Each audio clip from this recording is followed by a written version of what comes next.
ఆ రోజు జరిగిన గొడవ తరువాత ఇంట్లో వాతావరణం అస్సలు బాగోలేదు. మరుసటి రోజు ఉదయం నుండి ఎవరూ అరుణతో సరిగా మాట్లాడటం లేదు.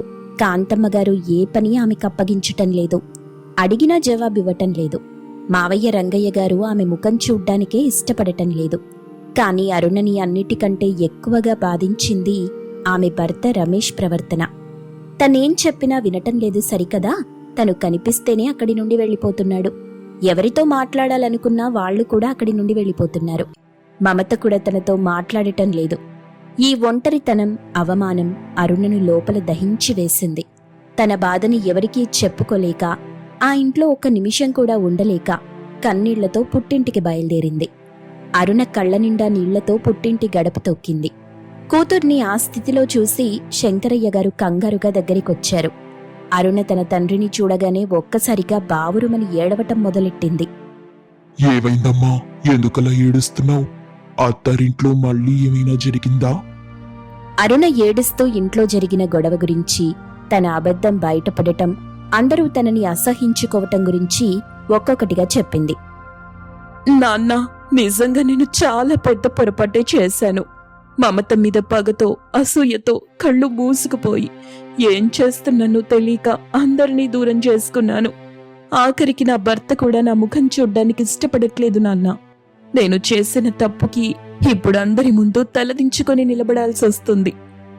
శంకరయ్య గారు ఏమీ మాట్లాడకుండా కూతుర్ని గమనించసాగారు. అరుణ కళ్లలో ఇన్నాళ్లు ఉన్న అహంకారం పోయి పశ్చాత్తాపం కనిపిస్తుంది. ఇప్పుడు నేను మారిపోయానని చెప్పినా ఎవరూ నా మాట నమ్మేలా లేరు నాన్న. నా భర్త మనసులో నా మీద ఏర్పడిన అసహ్యాన్ని ఎలా పోగొట్టాలో నాకు అర్థం కావట్లేదు. నా కాపురం నాశనమైపోతుందేమోనని భయంగా ఉంది. అసలు నేనెందుకింతలా దిగజరిపోయాను? ఏం చెయ్యాలో అసలు తోచట్లేదు. అరుణ దీనస్థితి చూసిన శంకరయ్య గారి మనసు కరిగింది. తన కూతురు చేసిన తప్పుకి శిక్ష అనుభవిస్తుందని అర్థమైంది.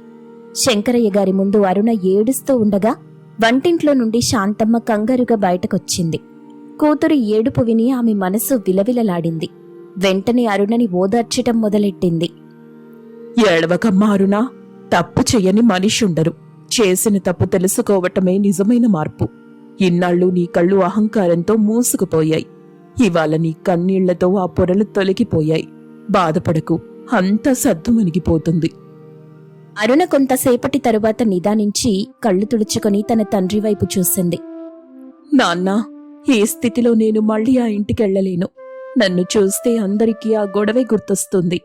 నా మనసు అస్సలు బాగోలేదు నాన్నా. కొన్ని రోజులు నేనిక్కడే ఉండి ప్రశాంతంగా ఆలోచించుకుంటాను. మీరు మా అత్తయ్య గారికి ఫోన్ చేసి విషయం చెప్పండి. నేనిక్కడే ఉన్నానని తెలిస్తే వాళ్లు కూడా కొంచెం ప్రశాంతంగా ఉంటారు. శంకరయ్య గారు సరేనని తలూపి వెంటనే కాంతమ్మకి ఫోన్ చేశారు. అటువైపు అత్తగారింట్లో కాంతమ్మ ఫోన్ ఎత్తింది. శంకరయ్య గారు అరుణ చేసిన తప్పుకి క్షమాపణ చెప్తూ తను కొన్ని రోజులు పుట్టింట్లోనే ఉంటుందని వివరించారు. అందుకామె కూడా సరేనని ఫోన్ కట్ చేసింది. తరువాత వెంటనే మమతని పిలిచింది. మమత, విన్నావా? మీ నాన్నగారు ఫోన్ చేశారు. అరుణ వాళ్ళింట్లోనే ఉందంట. తను చేసిన పనికి చాలా బాధపడుతూ ఏడుస్తుందంట. తన తప్పు తను తెలుసుకుందని మీ నాన్న చెప్పారు. ఆ మాట వినగానే మమత ముఖం ఆనందంతో వెలిగిపోయింది. అమ్మయ్యా, ఎంత మంచి మాట చెప్పారత్తయ్య గారు. మా అక్క మారింది. తన తప్పు తను తెలుసుకుంది. అంతకంటే మాకింకేం కావాలి? తనలో ఇంత మార్పు వస్తుందని, అది కూడా ఇంత తొందరగా వస్తుందని నేను అస్సలు అనుకోలేదు. పుట్టింట్లో ఉంటే తనకు ఆలోచించుకోవడానికి సమయం కూడా దొరుకుతుంది. అవును తల్లి, మనిషికి తన తప్పు తనే తెలుసుకున్నప్పుడొచ్చే మార్పు శాశ్వతంగా ఉంటుంది. ఇన్నాళ్లు తన ప్రవర్తనతో ఇంటికి పట్టిన గ్రహణం ఇప్పుడు వీడిపోతున్నట్టు అనిపిస్తుంది. కొన్ని రోజులు గడిచాక, పరిస్థితి కొంచెం చల్లబడ్డాక మనమే అక్కడికి వెళ్దాం అత్తయ్య గారు. వెళ్ళి అక్కడి తీసుకొద్దాం. జరిగిన విషయాలన్నీ మర్చిపోయి మళ్ళీ అందరం కలిసిందామని చెప్దాం. అప్పుడే మా అక్కకి ధైర్యం వస్తుంది. సరేనమ్మా, అలాగే చేద్దాం. నువ్వు చెప్పినట్టే అరుణని గౌరవంగా మళ్ళీ ఇంటికి తీసుకొద్దాం. అత్తకోడళ్ళిద్దరూ ఎంతో సంతోషంగా వంట పనిలో నిమగ్నమయ్యారు. అరుణ పుట్టింటికి వచ్చి వారం రోజులు గడిచాయి. ఆ 7 రోజులు ఆమెకు 7 ఏళ్లుగా అనిపించింది. ప్రతి నిమిషం తన భర్త గురించి, అత్తగారి ఇంటి గురించి ఆలోచిస్తుంది. ఒకరోజు సాయంత్రం దిగులుగా కూర్చొని ఉన్న అరుణ దగ్గరికి శాంతం వచ్చింది. అమ్మా, నేనిక్కడికొచ్చి వారం రోజులైంది. కనీసం ఒక్కరు కూడా నా గురించి ఆలోచించట్లేదు. నా భర్త గాని అత్తయ్య గారు గాని ఒక్క ఫోన్ కూడా చేయలేదు. నా మీద అందరికీ ప్రేమ పోయిందమ్మా. వాళ్ళ కోపం ఇంకా తగ్గలేదా? నాకు చాలా భయంగా ఉంది. వాళ్ళు నన్ను శాశ్వతంగా మర్చిపోయారేమోననిపిస్తుంది. శాంతమ్మ అరుణ వైపు చూసి చిన్నగా నవ్వింది. కూతురి తల నిమురుతూ దగ్గరికి తీసుకుంది. పిచ్చిదానా, నీ మీద అందరికీ ప్రేముంది కాబట్టే ఇవన్నీ జరుగుతున్నాయి. ఇప్పుడు నువ్వు వారం రోజులుగా రోజుకొక రకం స్వీట్లు, నీకిష్టమైన పిండి వంటలు తింటున్నావుగా. అవెవరు తెస్తున్నారనుకుంటున్నావు? మీ నాన్న బజారు నుండి తెస్తున్నారనుకుంటున్నావా? మరి ఇంకెవరు తీసుకొస్తున్నారు? మీ ఆయన రమేష్ రోజు ఆఫీస్ నుండి వస్తూ నీకిష్టమైనవి తీసుకొని పని కట్టుకొని ఇక్కడికొస్తున్నాడు. నీకు తెలియకుండా మాకిచ్చి వెళ్ళిపోతున్నాడు. నీకీ విషయం చెప్పొద్దని మాతో ఒట్టు పెట్టించుకున్నాడు. కాని నువ్విలా బాధపడుతుంటే చూడలేక చెప్తున్నా. ఆ మాట వినగానే అరుణ ఒక్కసారిగా ఆశ్చర్యపోయింది. కళ్లలో ఆనంద బాష్పాలు సుడులు తిరిగాయి. నిజంగానా అమ్మా? ఆయన రోజు ఇక్కడికొస్తున్నారా? నా మొహం చూడ్డానికే ఇష్టం లేదన్న మనిషి నా కోసం ఇవన్నీ తెస్తున్నారా? అప్పుడే లోపలికొచ్చిన శంకరయ్య గారు అరుణ మాటలు విని, అవునమ్మా, నీ మీద కోపం ఉన్నా తన భార్య క్షేమం కోరుకునే మనసు నీ భర్తది. పైగా ఇంకో మాట కూడా చెప్తాను విను. నువ్వు రోజు తింటున్నావే ఆ వంటలు, అవి మీ అమ్మ చేసినవి కాదు. మీ చెల్లెలు మమత నీకిష్టమైనవన్నీ తయారు చేసి పంపిస్తుంది. అరుణ నోట మాట రాలేదు. తనెవరినైతే ద్వేషించిందో, ఎవరినైతే ఇంట్లో నుండి పంపాలని చూసిందో ఆ మమత తన కోసం వంటలు పంపిస్తుందా అని ఆశ్చర్యపోయింది. మీ అత్తగారు కాంతమ్మ, మమత ఇద్దరూ కలిసి వంట చేసి నీకిష్టమైన పదార్థాలన్నీ రమేష్ చేతికిచ్చి పంపిస్తున్నారు. నువ్విక్కడ బాధపడకుండా కడుపు నిండా తినాలని వాళ్ళ తాపత్రయం. నిజంగానా నాన్న? మమత నా మీద పగ పెట్టుకోకుండా నా కోసం వంటలు చేస్తుందా? నేనంత ద్రోహం చెయ్యాలని చూసినా అత్తయ్య గారు కూడా నన్ను క్షమించేశారా?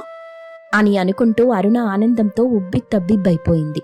అది చూసిన శంకరయ్య, శాంతమ్మ ఒకరి ముఖమొకరు చూసుకొని అసలు గుట్టు విప్పే సమయం వచ్చిందని నిర్ణయించుకున్నారు. చూడమ్మా అరుణ, నీ మనసిప్పుడు పూర్తిగా మారిపోయింది. నీలో పశ్చాత్తాపం కనిపిస్తుంది కాబట్టి నీకొక నిజం కూడా చెప్తున్నా. ఆ రోజు గొడవ జరిగిన దగ్గరి నుండి ఇక్కడ ఏం జరుగుతుందో అంతా మీ అత్తగారికి తెలుసు. అత్తయ్య గారికి ఎలా తెలుస్తుంది నాన్నా? ఎందుకంటే నిన్ను సరైన దారిలోకి తీసుకురావాలని మీ అత్తయ్య మమత ఇద్దరూ కలిసి ప్లాన్ చేసి ఆ రోజు అంత పెద్ద గొడవ చేశారు. వంశీ రమేష్లకు కూడా ముందే నిజం చెప్పి వాళ్ళు కూడా నీతో మాట్లాడకుండా ఉండేలా చేశారు. అదంతా నీ మీద కోపంతో చేసిన పని కాదు తల్లి.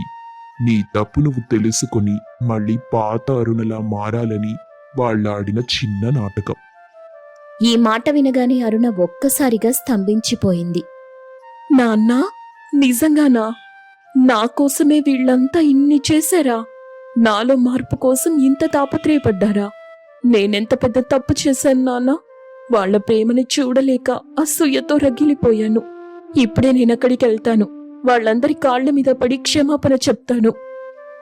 అరుణ ఆరాటాన్ని చూసిన శంకరయ్య గారు నవ్వారు. ఒక్కదానివి వెళ్ళటం ఎందుకమ్మా? మేం కూడా నీతో వస్తాం. అలాగే నాన్న, వెంటనే బయలుదేరుదాం. ఇక అందరూ కలిసి అక్కడికి బయలుదేరారు.